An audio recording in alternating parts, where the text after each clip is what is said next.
আসসালামু আলাইকুম ওয়া রাহমাতুল্লাহি ওয়া বারাকাতুহু। সম্মানিত বন্ধুগণ, আজকে আমরা শিখব শিশুর জিদ দূর করার দোয়া। সকলেই আমার সাথে পড়বেন ইনশাআল্লাহ। আফাগাইরা দীনিল্লাহি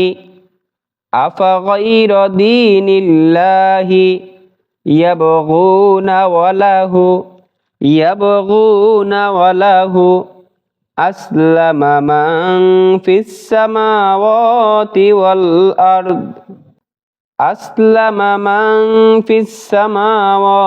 ওয়াল আরদ তাওআন ওয়া কারহান ওয়া ইলাইহি ইউরজাউন।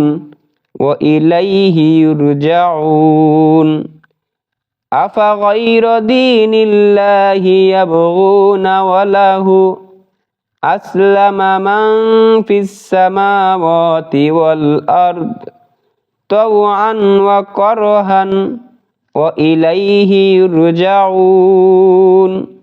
সম্মানিত বন্ধুগণ, এখানে বাংলায়ও উচ্চারণ দেওয়া হয়েছে। উক্ত দোয়ার অর্থ: তারা কি আল্লাহর দেয়া জীবন ব্যবস্থার পরিবর্তে অন্য জীবন ব্যবস্থা তালাশ করছে?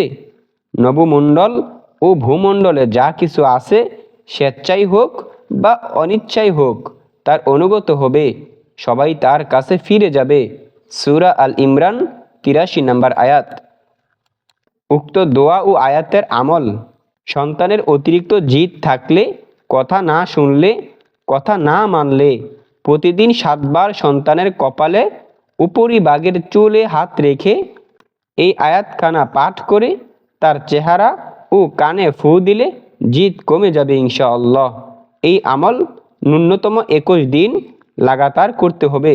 সম্মানিত বন্ধুগণ, এরকম আরও আমলি আয়াত এবং দোয়া পেতে আমাদের এই চ্যানেলটাকে সাবস্ক্রাইব করে পাশে থাকবেন ইনশাআল্লাহ। আসসালামু আলাইকুম ওয়া রাহমাতুল্লাহি ওয়া বারাকাতুহু।